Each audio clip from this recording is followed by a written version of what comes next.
Hello guys, welcome to science workshop. This is Kusum here. Guys, last video में हमने radiation and environment के बारे में पढ़ा और उसमें भी हमने इलेक्ट्रोमैग्नेटिक जो रेडिएशन है उसके बारे में अभी तक पढ़ लिया है। इस वीडियो में हम आयनाइजिंग रेडिएशन के बारे में पढ़ेंगे। आप देख सकते हैं यहाँ पे रेडिएशन क्या होता है, देन रेडिएशन इंपॉर्टेंट क्यों होता है, और इलेक्ट्रोमैग्नेटिक रेडिएशन क्या होता है और इसके जो टाइप्स हैं, और इलेक्ट्रोमैग्नेटिक स्पेक्ट्रम वेवलेंथ क्या होता है, और इसके जो टाइप्स है इलेक्ट्रोमैग्नेटिक रेडिएशन के, वो सारी चीज़ें हम कंप्लीट कर चुके हैं लास्ट वीडियो में। अगर आपने वो नहीं देखा है तो आप जाके वो भी देख सकते हैं। और इसके जो इलेक्ट्रोमैग्नेटिक रेडिएशन है, इसके टाइप्स, सोर्सेज और हेल्थ इफेक्ट जो है वो आप इस फ्लो चार्ट में देख सकते हो। ठीक है, इस वीडियो में हम आयनाइजिंग रेडिएशन के बारे में पढ़ेंगे। सबसे पहले हम ये देखते हैं कि भाई आयनाइजिंग रेडिएशन होता क्या है।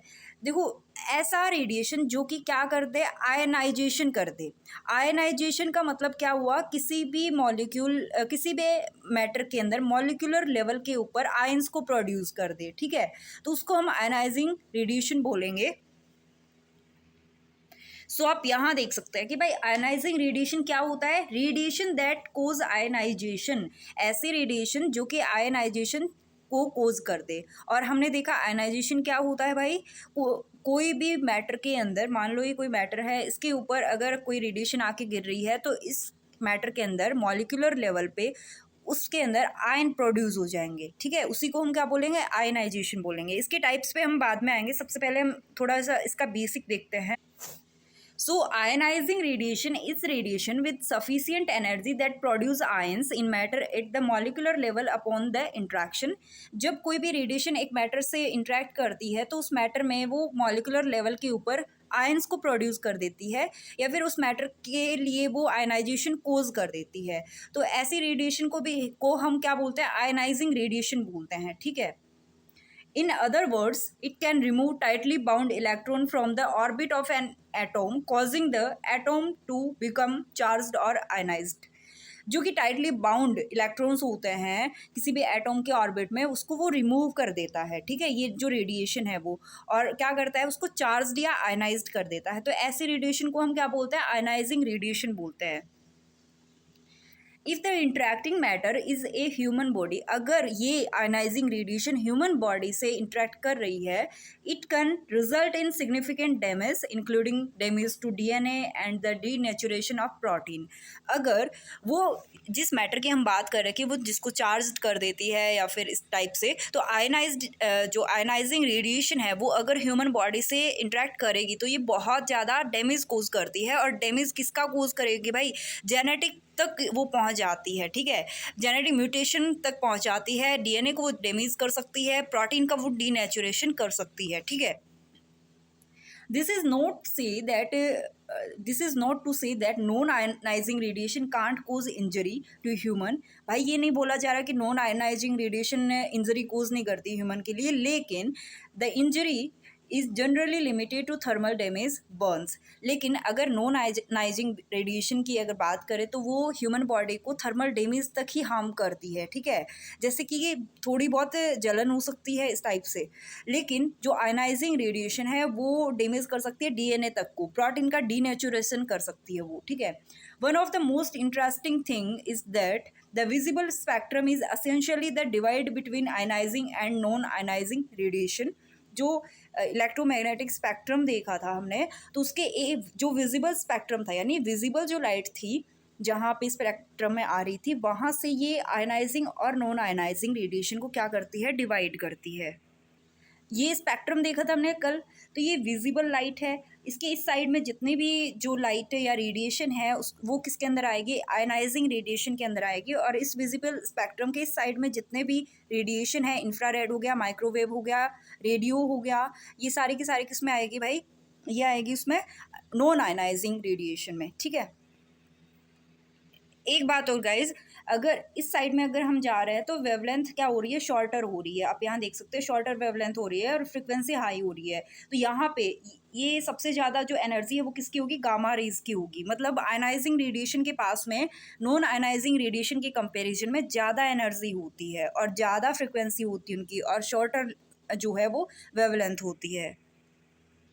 नेक्स्ट हम देखते हैं आयनाइजिंग रेडिएशन के types. Alpha particles, beta particles, gamma rays और एक्स रेज, ये मेन टाइप्स होते हैं आयनाइजिंग रेडिएशन के।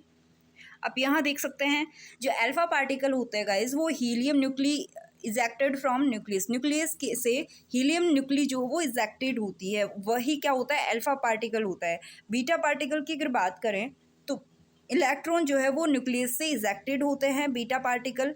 न्यूट्रॉन बीम्स की अगर बात करें तो प्रोड्यूस्ड इन न्यूक्लियर रिएक्शन, कहाँ पे प्रोड्यूस होगा, न्यूक्लियर रिएक्टर के अंदर ये न्यूट्रॉन बीम्स जो है वो प्रोड्यूस होते हैं। इसके अलावा एसिलेटर के अंदर जो है वो न्यूट्रॉन बीम्स प्रोड्यूस होते हैं।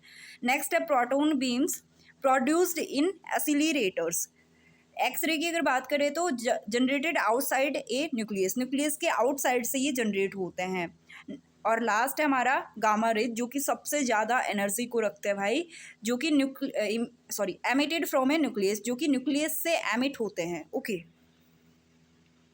तो इनके अंदर कुछ होते हैं पार्टिकल्स बीम, है ना, पार्टिकल बीम्स, और कुछ होते हैं इलेक्ट्रोमैग्नेटिक वेव्स। और एक्स रेज और गामा रेज को तो हमने इलेक्ट्रोमैग्नेटिक स्पेक्ट्रम में भी देखा था, ठीक है। तो ये होते हैं इलेक्ट्रोमैग्नेटिक वेव्स। और जो अल्फा बीटा पार्टिकल होते हैं, न्यूट्रॉन बीम्स हो गए, प्रोटॉन बीम्स हो गए, ये सारे के सारे क्या है, पार्टिकल बीम्स हैं। ओके, ये छोटे छोटे पार्टिकल्स के रूप में दिखते हैं, और ये दिखते हैं हमें एक्स रेज और गामा रेज वेव्स के रूप में। ओके, सो आयनाइजिंग रेडिएशन के हमने टाइप्स देख लिए। मेन टाइप हमने देखा है कि भाई पार्टिकल बीम्स और इलेक्ट्रोमैग्नेटिक वेव्स में डिवाइड किया गया है। पार्टिकल बीम्स में alpha particle, beta particle, neutron beams, proton beams, और इलेक्ट्रोमैग्नेटिक वेव्स में एक्स रेज और गामा रेज को देखा। इसको डिटेल में हम यहाँ पे पढ़ेंगे। अल्फा रेडिएशन के बारे में पढ़ते पहले। अल्फा पार्टिकल बोल सकते हो भाई। Alpha radiation is a heavy and very short range particle, बहुत ही ज़्यादा हैवी पार्टिकल होते हैं और वेरी शॉर्ट रेंज पार्टिकल होते हैं। It is actually an ejected helium nucleus, जो कि हमने पिछले वाली स्लाइड में देखा कि भाई ये एक्चुअली क्या है, हीलियम न्यूक्लियस से इजेक्टेड होते हैं। Okay, Alpha radiation is another name for the alpha particle emitted in the type of radioactive decay called alpha decay. Alpha particle are helium-4 nuclei. Alpha particle क्या होते हैं, helium-4 nuclei होते हैं। मतलब helium-4 nuclei को हम क्या बोल सकते हैं, alpha radiation या alpha particle बोल सकते हैं। ओके, नेक्स्ट है हमारा beta radiation. They are classified into 2 category, 2 category में इसको क्लासीफाई किया जा सकता है, बीटा माइनस और बीटा प्लस। जिसमें से जो बीटा माइनस रेडिएशन है वो कंसिस्ट करती है एनर्जेटिक इलेक्ट्रॉन को। It is more penetrating than alpha radiation. जो बीटा रेडिएशन है वो अल्फा रेडिएशन के कंपैरिजन में ज़्यादा पेंट्रेट कर सकती है। इसका जो पेंट्रेटिंग पावर है वो अल्फा पार्टिकल के कंपैरिजन में ज़्यादा होता है। और पेंट्रेटिंग पावर, मान लो कोई भी मटेरियल है उसको क्रॉस करने का, मान लो आपने क्या लिया, पेपर लिया, अब अल्फा पार्टिकल इस पेपर को क्रॉस कर देगा। लेकिन अगर मान लो आपने कोई हार्ड कुछ पेपर से भी कुछ हार्ड मैटर लिया, ठीक है, अब ये पेपर से भी कुछ हार्ड मैटर लिया, बीटा पार्टिकल इसको भी क्या कर सकता है, पेंट्रेट कर सकता है या क्रॉस कर सकता है। तो अल्फा पार्टिकल के कंपैरिजन में बीटा पार्टिकल का जो पेंट्रेटिंग पावर है वो ज़्यादा होता है। Okay, but less than gamma, लेकिन गामा की कंपैरिजन में कम होता है। सबसे ज़्यादा पेंट्रेटिंग पावर जो है वो गामा रेज का होता है। Then beta plus radiation is the emission of positron. Beta plus radiation क्या है, पॉजिट्रॉन का एमिशन है, which are the antimatter form of electron, जो कि इलेक्ट्रॉन का एंटीमेटर फॉर्म होता है। नेक्स्ट है गामा रेडिएशन। गामा रेज और gamma radiation consist of photon with a wavelength less than 3 × 10⁻⁻11 metres. जो गामा रेडिएशन है वो फोटोन को कंसिस्ट करती है, जिसका वेवलेंथ कितना होता है, 3 × 10⁻11 मीटर से कम होता है, ठीक है। The emission is a nuclear process that occurs to rid an unstable nuclei of excess energy after more nuclear reaction। कई न्यूक्लियर रिएक्शन होती है गाइस, जिसके अंदर क्या होता है, एमिशन होता है। और वो एमिशन किस लिए होगा, क्योंकि जो हमारा न्यूक्लियस है वो बहुत ज़्यादा अनस्टेबल रहेगा और उसके पास में एक्सेस एनर्जी होगी, तो वो एक्सेस एनर्जी को क्या करेगा, एमिट करेगा। तो क्या प्रोड्यूस होती है, गामा रेज प्रोड्यूस होती है। नेक्स्ट एक्स रेज की अगर बात करें तो एक्स रे तो आपने बहुत बार नाम सुना होगा, जैसे कि हमारे इंटरनल ऑर्गन्स का हम देखने के लिए हम क्या करते हैं, एक्सरे करवाते हैं अपना, तो वहाँ पे ये मेडिकल इंडस्ट्री में जो है वो यूज़ की जाती है X ray. It is a form of electromagnetic radiation. तो एक्सरे जो है वो एक इलेक्ट्रोमैग्नेटिक रेडिएशन का फॉर्म है। The X ray are powerful waves of electromagnetic energy. जो इलेक्ट्रोमैग्नेटिक एनर्जी की पावरफुल वेव है ये, ठीक है, most X ray have a wavelength ranging from 0.01 to 10 nanometre. तो इसके वेवलेंथ की अगर बात करें तो 0.01 से लेके 10 नैनोमीटर्स का इसका वेवलेंथ देखने को मिलता है एक्सरेज का, corresponding to frequency in the range 30 petahertz to 30 exahertz and energy in the range 100 EV to 100 की EV। ठीक है, यहाँ पे गाइज ईवी का मतलब क्या होता है भाई, इलेक्ट्रिक वोल्ट होता है। यहाँ पे के ईवी का मतलब होता है kilo electric volt.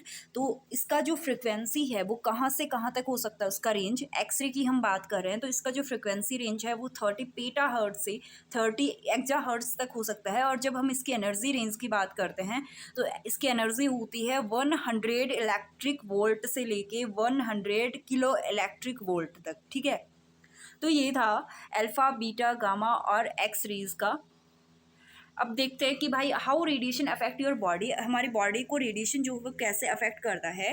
Radiation can damage the DNA in our cells, हमारी सेल्स के अंदर डीएनए को डैमेज कर सकता है रेडिएशन। ठीक है, और ये सबसे ज़्यादा इफेक्ट कौन सा रेडिएशन डालता है हमारी बॉडी पे भाई, आयनाइजिंग रेडिएशन इफेक्ट डालता है। ठीक है, high doses of radiation can cause acute radiation syndrome, अगर रेडिएशन का हाई डोज लिया जाए तो एक्यूट रेडिएशन सिंड्रोम को ये कोज कर सकता है। और क्यूटेनियस रेडिएशन इंजरीज जिसको हम CRI बोल सकते हैं, इसको भी ये कोज कर सकता है। High dose of radiation could also lead to cancer later in life, high dose of radiation क्या कोज कर सकता है भाई, कैंसर को भी कोज कर सकता है लाइफ के अंदर। ठीक है, मतलब इनका जो इफेक्ट है वो इमीडिएट नहीं होता है भाई, टाइम के साथ साथ में होता है। मान लो एक दिन आपके मतलब बॉडी पे और रेडिएशन पड़ी तो उसका इफेक्ट उसी दिन शो नहीं होगा, और आप लगातार रेडिएशन के कांटेक्ट में रहेंगे तो उसका जो धीरे धीरे इफेक्ट जो है वो दिखने लग जाएगा। देन नेक्स्ट देखते हैं इम्पैक्ट ऑफ रेडिएशन क्या क्या होता है भाई। रेडिएशन जो है वो ह्यूमंस के ऊपर भी इफेक्ट डालता है, रेडिएशन अफेक्ट अवर हेल्थ, हमारी हेल्थ के ऊपर भी इफेक्ट डालता है। टीथ हो गया, स्किन हो गया, ब्रेन, ऑरल म्यूकोसा, आइज और हार्ट, इन सब पे इफेक्ट डालता है radiation. Ultraviolet radiation cause human viral infection, radiation effect on biota, radiation effect on birds, radiation effect on plants, radiation effects on environment के ऊपर भी इफेक्ट डालता है। इसके अलावा radiation affects virus in marine ecosystem, marine ecosystem में virus के ऊपर भी इफेक्ट डालता है।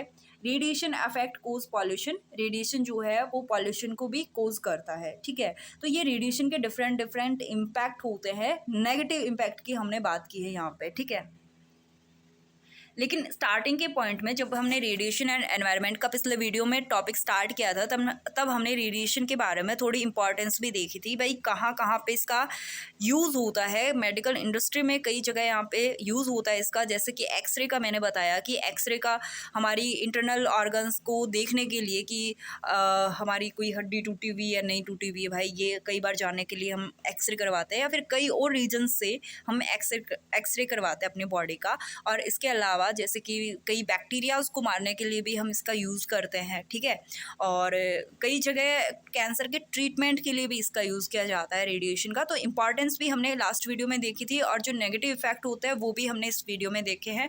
हेल्थ के इफेक्ट की बात करें रेडिएशन का तो कुछ होते हैं acute health effects. Acute health effects का मतलब क्या हुआ कि ये थोड़े टाइम के लिए रहते हैं। ठीक है, और क्रोनिक हेल्थ इफेक्ट्स यानी बहुत ही ज़्यादा टाइम तक, लंबे टाइम तक, लॉन्ग टर्म तक चलने वाले इफेक्ट बोल सकते हैं इसको। ठीक है, एक्यूट हेल्थ इफेक्ट में क्या आता है, रेडिएशन सिकनेस एंड डायरिया हो जाता है, हेयर लॉस दिखने लगता है, एनीमिया जो है वो दिखने लगता है, रेड ब्लड सेल्स का डैमेज हो जाएगा।